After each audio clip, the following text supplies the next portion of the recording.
ก็กราบสบายดีท่านผู้ชมและท่านผู้ฟังสุภูสุคนที่กำลังรับชมอยู่ตอนนี้ด้วย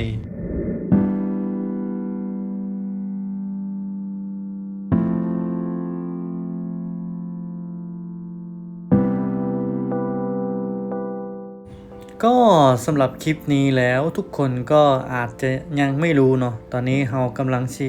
เดินทางกลับบ้านนั่นเองก็ต้องบอกว่าสำหรับทริปนี้ก็ค่อนข้างจะยาวไกลแล้วก็ยาวนานพอสมควรเนาะเราก็ต้องมาเติมน้ำมันเพื่อเติมพลังให้รถของเราก่อนวันนี้เราก็เอารถตัวเองขี่ไป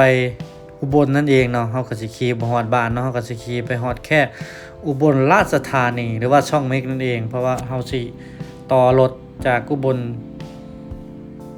ไปนั่นเองเนาะ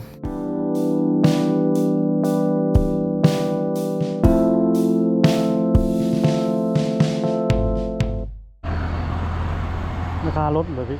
ลงเหลือ43แล้วใช่ครับลงเมื่อเช้า9195ลงอย่างละบาทพี่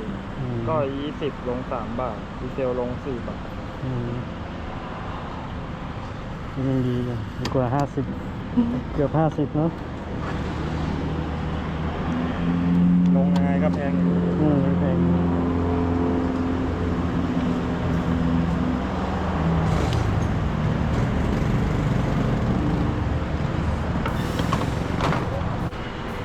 337.6 ลิตรที่เราเติมไปเต็มถัง330ครั้งแรก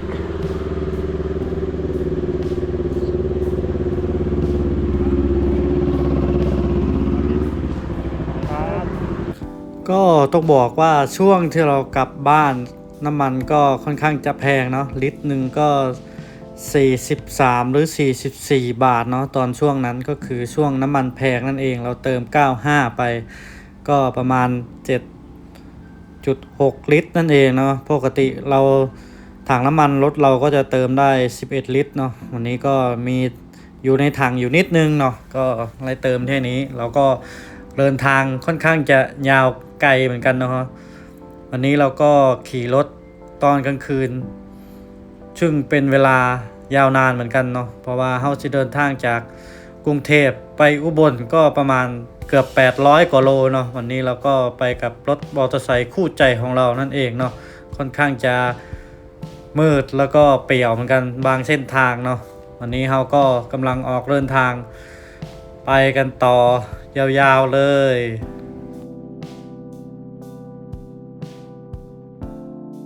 ตอนนี้เราก็มาถึงสระบุรีกันเป็นที่เรียบร้อยเนาะเราก็ต้องบอกว่าเราใช้เส้นทางคลอง12ธัญญะแล้วก็มาบ้านนาแล้วก็เข้าทางสระบุรีแล้วนี่คือสะพานตัดลงเข้าทางสระบุรีนั่นเองเนาะวันนี้เราก็กำลังจะลงเข้าสระบุรีอย่างเต็มตัวนั่นเองเนาะหนทางเส้นทางนี่ก็ค่อนข้างจะมืดอย่างที่ทุกคนเห็นเนาะเอามือนี้เข้ากับใส่เลยใส่ซิ่วมืดไปอีกเนาะเพราะว่าหมวกกันน็อกเข้ากับเลยใส่ซิ่วมืดไปอีกยิ่งมืดไปอีกเนาะขนาดที่เราถ่ายมาให้ทุกคนดูก็ยังมืดแล้วยิ่งไปใส่หมวกกันน็อกซิ่วมืดอีกก็โคตรมืดไปอีกเนาะวันนี้เราก็ใช้ความระมัดระวังนะครับไปเรื่อยๆเราก็ไม่ค่อยจะรีบเท่าไหร่วันนี้เราก็ใช้เวลาแบบชิวๆน่าจะประมาณเราออกจากกรุงเทพไปก็ประมาณ6โมงเนาะมาดูกันว่าจะถึงนู่นกี่โมงนั่นเองเนาะ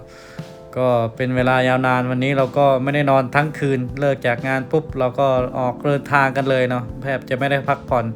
ก็กะว่าจะไปพักผ่อนอยู่บ้านนั่นเองเนาะไปนอนแบบหลับสบายอยู่บ้านก็ภาวนาให้มันถึงบ้านแล้วกันเนาะวันนี้เราก็ใช้เวลาเดินทางค่อนข้างจะยาวนานและก็เป็นทริปแรกหรือว่าเป็นเทอแรกที่เฮาเลยไป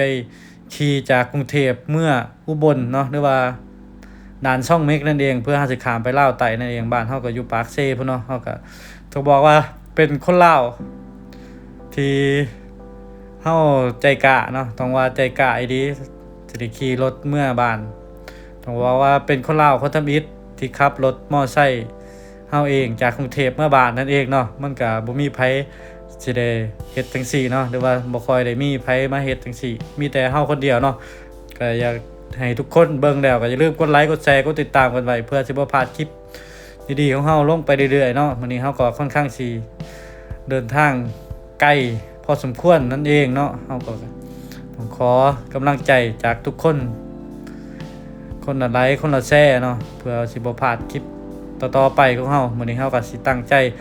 เมื่อบ้านในช่วงเทศกาลสงกรานต์นั่นเองเนาะก็ต้องบอกว่าในช่วงเทศกาลสงกรานต์เป็นหยังเฮาจึงขับรถมาเองเนาะเพราะว่ารถทัวร์รถตู้รถยังค่อนข้างจะคนเต็มเนาะเพราะว่าช่วงเทศกาลเขาก็จองไว้ล่วงหน้าเฮาก็บ่ได้จองเฮาก็เลยแบบว่ามีรถเท่าเองเฮาก็เลย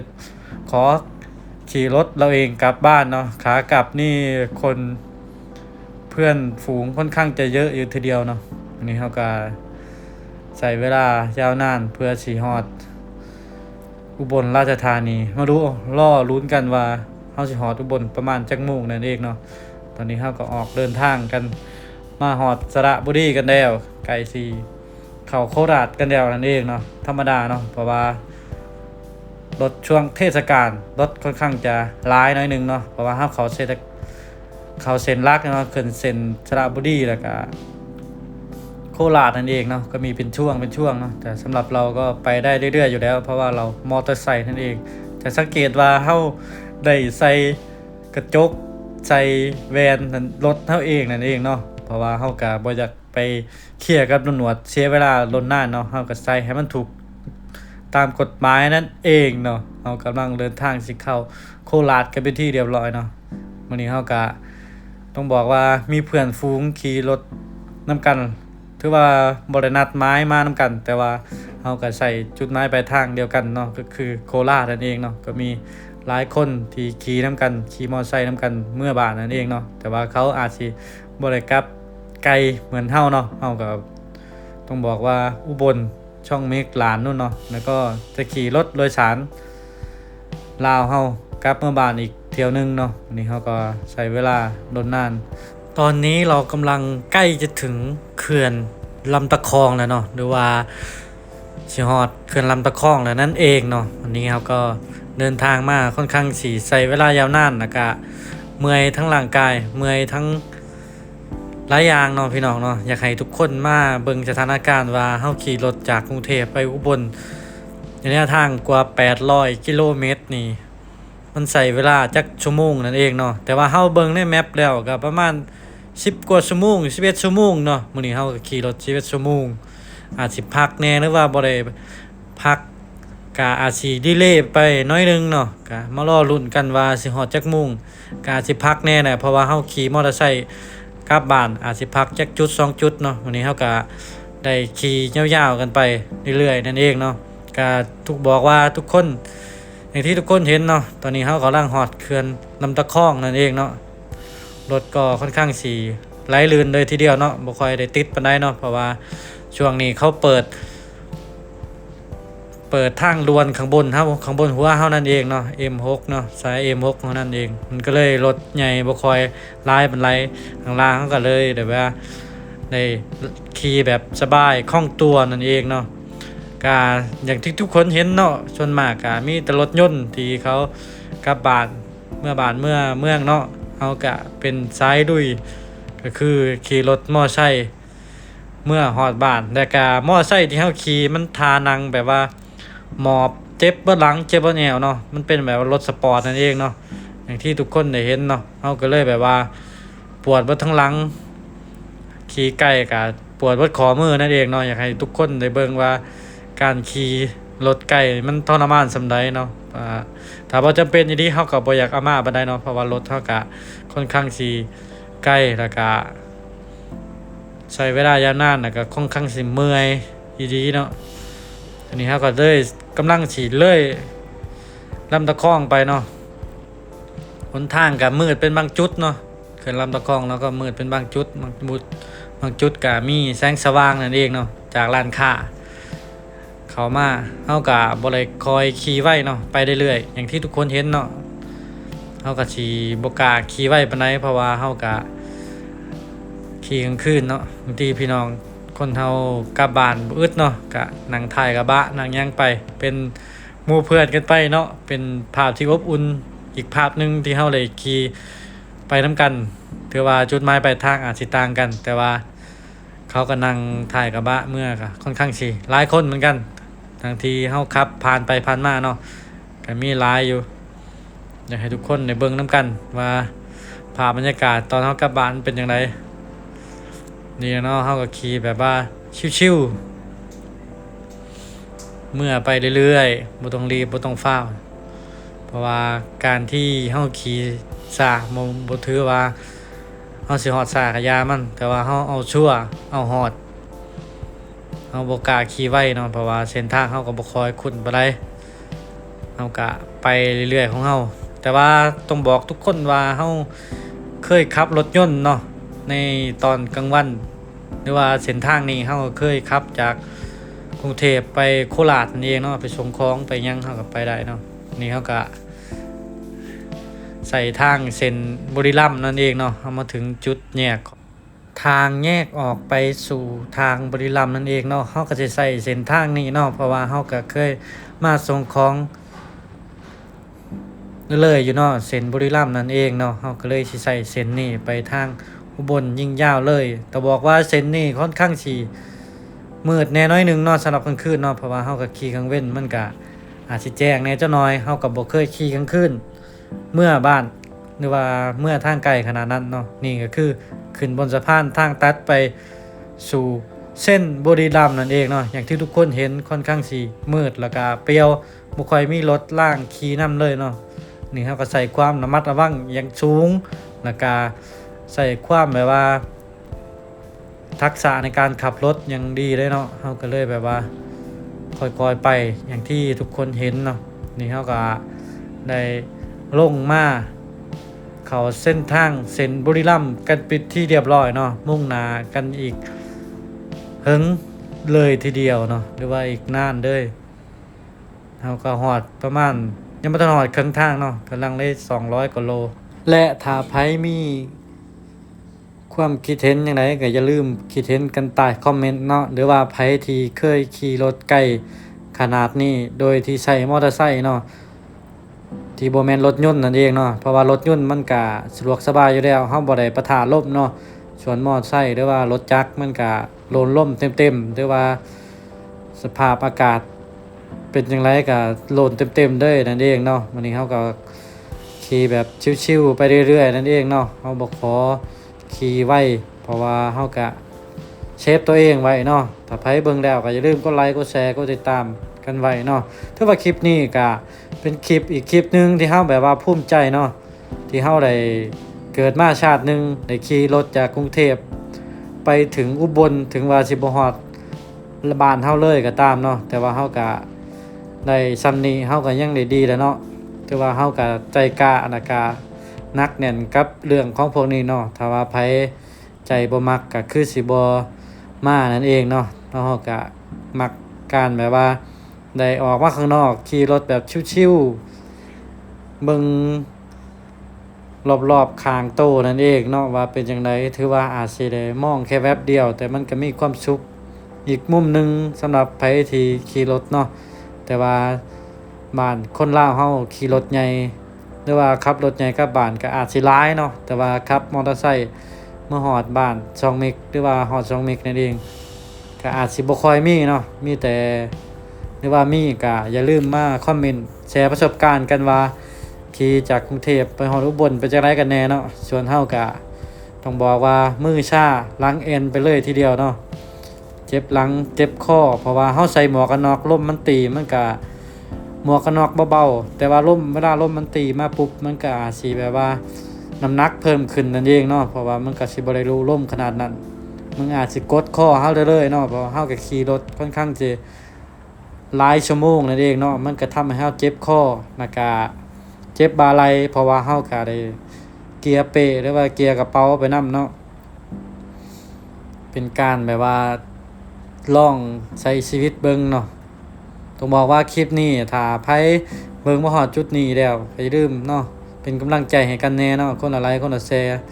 แต่ว่าไปเบิ่งบ่ฮอดก็บ่เป็นหยัง เฮากะ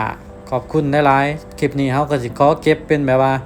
ภาพบรรยากาศตอนเฮาแก่เฒ่าไปหรือว่าตอนเฮาบ่มีแรงเฮ็ดจังซี่แล้วเฮาสิได้ย้อนมันกลับมันมาเบิ่งว่ามันเป็นจังไดเนาะเฮาก็ได้มาเล่าประสบการณ์อีกครั้งหนึงว่าเฮาได้พิชิตแบบว่าขี่รถ800กว่าโลมานั่นเองเนาะเฮาสิได้แบบว่าเราสู่ลูกสู่หลานฟังว่ามันเป็นจังไดก็ซ้ำเฮากะย่างออกจากจุดๆหนึงเนาะแบบว่าถ้าเฮาบ่กล้าย่างออกไปมันก็สิบ่เห็นอีหยังหลายอย่างเฮาก็คือกันเนาะถ้าเฮาได้ขี่รถไกลมันก็สิมีประสบการณ์ในการขี่รถหลายแล้วก็เก็บในความทรงจำตอนนี้เฮาก็มาใกล้สิฮอดแล้วเนาะด่าน2เมกเฮามาตั้งแต่6 โมงครึ่งตอนนี้ก็เป็นเวลานี่เนาะตี3:55กับนี่เนาะรถกู้ใจเข้ามานี่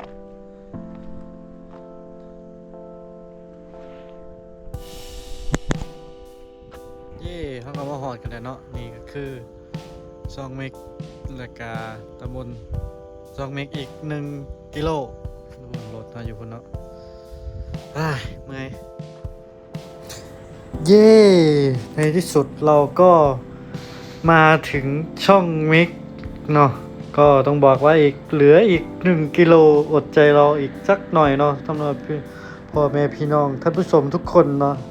เรากำลังสิฮอดช่องมิกนั่นเองเนาะก็เป็นเวลา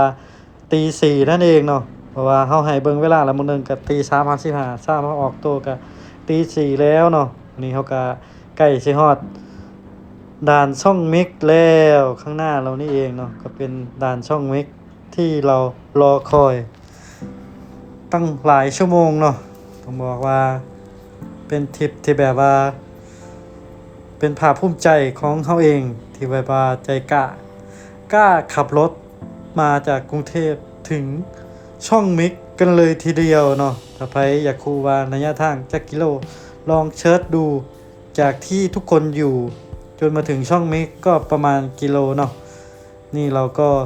มาฮอดกันเป็นที่เรียบร้อยเย้เราก็มาถึงแล้วดีใจดีแล้วข้างหน้าเราก็เป็นด่านตม.ที่จะข้ามไปฝั่งสปป.ลาวหรือว่าบ้านเราเองนั่นเองเนาะวันนี้เขาก็มาฮอดมาจอดมาถึงต้องขอบคุณตัวเราเองเนาะที่บ่ประมาทในการขับรถ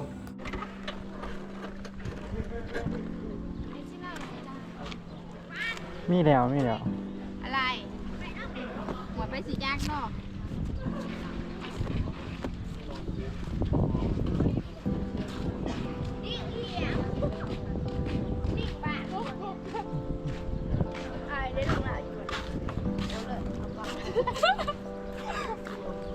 ติดกบว่ะติดหมวกเราติดกบที่ลงหนาอยู่ก่อนถ้าจะซ้อนเรือละไรเด็กก็บอกว่าคอย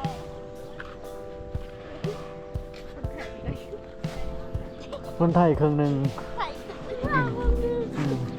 ลงหนา ที่เหลือเล่าว่า ลงหนาอยู่ไหม ลง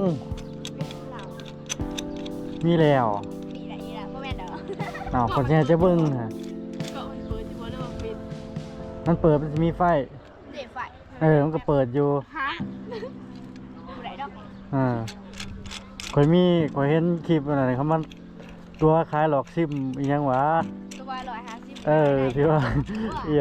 ข่อยเห็นอยู่นะแต่ว่าตัวผมบ่ได้หรอกเดียวเด้มันมีแล้ว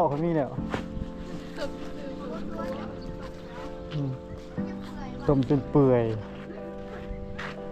เฮาก็เดินทางมาหอดจุดหมายปลายทางกันเป็นทีเรียบร้อยเนาะค่อนข้างสิดีใจหลายเนาะสำหรับทุกคนที่ได้เบิ่งแล้วก็เป็นจังไรกันแน่เนาะเฮาก็สำหรับเฮาก็เก็บไว้เป็นที่ระลึกอย่างที่เฮาเว้านั่นเองเนาะเฮาก็ขอวาร์ปมาตอนแจ้งเลยทีเดียวเนาะเพราะว่าเฮาก็ของีบน้อยนึงขอวาร์ปมาตอนเช้าของมื้อที่เฮามาเนาะนี่ก็คือเวลาการต่อคิวจำบัตรนั่นเองเนาะ ก็ถึงเวลาเราเดินข้ามฝั่งจากไทยไปลาวแล้วนี่ก็ถึงลานวางเต่าฝั่งลาวกันเป็นที่เรียบร้อยเราก็ขึ้นรถโดยสารฝั่งลาวเราต่อนั่นเองเนาะยังไม่ถึงบ้านเนาะเราก็ต่อไปอีกหลายต่อเลยทีเดียวนี่เรากำลังข้ามสะพานนั่นเองเนาะก็ต้องบอกว่าเป็นหยังเขาจึงบ่เห็นรถเท่าแล้วเนาะต้องบอกว่าทุกคนจังสีเนาะเข้ามาฮอด2 เมกเข้ากันเลยฝากรถเข้าไว้นำคนหูจักในใกล้ๆลาน2 เมกนั่นเองเนาะก็ถือว่าเป็นจุดดีถ้าไผบ่มีคนหูจักก็มาฝากรถไว้ได้แถวนั้นบ่อึดเนาะหม้องฝากก็แน่นอนเนาะทุกคนเนาะการเดินทางมันใช้เวลายาวนานกันไปข้ามมื้อข้ามวันกันเลยทีเดียวเนาะเฮามาจากกรุงเทพก็คืนนึงเฮาก็มานั่งรถจากฝั่งลาวเฮาก็อีกครึ่งมื้อจังสิฮอดบ้านเฮาเนาะก็ใช้เวลาค่อนข้างสิหลายชั่วโมงคือกันเนาะตอนนี้เฮาก็มาฮอดหลัก8ถือว่าครึ่งนึงของใกล้สิฮอดบ้านเฮาแล้วเนาะก็ถือว่าหลัก8เป็นขนส่งที่ใหญ่ที่สุดในประเทศลาวเฮานั่นเองเนาะหรือว่าใหญ่ที่สุดของลาวใต้หลัก8ปากเซ่นั่นเองเนาะหรือว่าทุกคนรู้จักในนามของคิวรถหลัก8นั่นเองเนาะนี่เฮาก็ได้มาแวะเฮาก็เลยมาถ่ายให้ทุกคนได้เบิ่งได้เห็นว่าภาพบรรยากาศคิวรถหลัก8เฮาเป็นจังไดแน่เนาะก่อนรถเฮาสิออกเฮาก็ต้องมาถ่ายเอาภาพบรรยากาศมาเก็บให้ทุกคนได้เบิ่งได้เห็นเนาะเฮาก็อยากให้ทุกคนได้เบิ่งได้เห็นนํกันนี่คือภาพบรรยากาศตอนมุมสูงนั่นเองเนาะก็คือหลัก8ลาวใต้ที่ทุกคนรู้จักในนามของการเดินทางไปได้หลายหม่องหลายจุดเนาะก็ถ้าไผอยู่แถวปากเซ่หรือว่าอยู่ใต้บ้านเฮาเนาะหรือว่าขึ้นกับปากเซ่เฮาก็ต้องมาขึ้นรถอยู่นี่เพื่อไปในบ้านในเมืองอื่นเนาะนี่รถเฮากำลังสิออกพอดีตอนนี้เฮากำลังจะออกเดินทางหรือว่าขี่รถอีก2 หรือ 3 ชั่วโมงกว่าสิฮอดบ้านเฮาเนาะเองเนาะแต่มารอลุ้นว่าสิฮอดจักโมงบัดนี้ก็มาแต่เช้าตอนนี้ก็เที่ยงแล้วยังบ่ทันได้ออกไปใช้เนาะก็เป็นภาพบรรยากาศที่ต้องมันบ่แม่นรถส่วนตัวเฮาเองเนาะถ้ารถส่วนตัวก็สิไว้แน่เมื่อบ้านเฮาเนาะก็รถโดยสารก็อย่างที่ทุกคนเห็นเนาะก็คอยไปคอยมาแล้วก็จอดแวะทางตลอดทางนั่นเองเนาะนี่แหละภาพบรรยากาศเนาะตอนเฮานั่งรถ2 แถวเมื่อบ้านมันก็สิประมาณนี้เพราะว่าช่วงเทศกาลคนก็ค่อนข้างสิเดินทางหลายหรือว่าเมื่อบ้านเฮาหลายเองเนาะภาพบรรยากาศก็สิประมาณนี้ให้ทุกคนได้เบิ่งได้เห็นนํกันเนาะคนก็สิหลายแน่นี่คือภาพบรรยากาศข้างทางบ้านเฮาเองเนาะกาสำหรับไผที่แบบว่าเดินทางไกลเพื่อไปทำงานอยู่ต่างประเทศหรือว่าต่างแข้งนั่นเองเนาะการเดินทางสิเยียวยาจิตใจของเฮาเองนั่นเองเนาะเฮากะเก็บภาพบรรยากาศมาให้ท่านผู้ชมท่านผู้ฟังได้เบิ่งนํกันเนาะว่าการเดินทางมันเป็นจังไดแน่เนาะกันนี่เนาะคือการเดินทางของการเดินทางอีกเทื่อนึงเนาะกะสำหรับไผที่แบบว่าไปเฮ็ดงานอยู่ต่างประเทศเนาะนานๆที่ได้กลับมาจะเบิ่งบ้านเบิ่งเมืองเฮากะสิประมาณนี้แหละเนาะพี่น้องเนาะอยากให้ทุกคนได้เบิ่งได้เห็นนํกันเนาะเฮาก็เก็บภาพบรรยากาศโดยรวมให้ทุกคนได้เบิ่งได้เห็นนํกันว่าภาพบรรยากาศตอนเฮานั่งรถกับตอนเฮาขี่รถเองมันสิเป็นจังไดอยากให้ท่านผู้ชมได้เบิ่งได้เห็นและมาลองพิจารณานำกันว่าการเดินทางไกลมันเฮ็ดให้เฮารู้สึกจะได้แน่เนาะสำหรับเพื่อนๆหรือว่าไผที่กำลังเบิ่งคลิปนี้อยู่เนาะก็อย่าลืมเป็นกำลังใจให้กันและกันเนาะเฮาก็ขอวาร์ปมาที่บ้านนากะสังหรือว่าท่าเรือนากะสังเลยเนาะเพราะว่าเราอัดคลิปนานเกินไปมันคงจะไม่มีไผเบิ่งเนาะถ้าไผอยากเบิ่งบ้านเฮาก็จะลืมไปเบิ่งอีกคลิปนึงเนาะอันนี้เฮาก็อยู่นากะสังเฮาสิข้ามไปอีกไปบ้านเฮาก็ขอจบคลิปกันเพียงเท่านี้เนาะถ้าใครเบิ่งแล้วก็อย่าลืมกดไลค์กดแชร์กดติดตามกันไว้เนาะเพื่อสิบ่พลาดคลิปใหม่สำหรับคลิปนี้ก็กราบสบายดี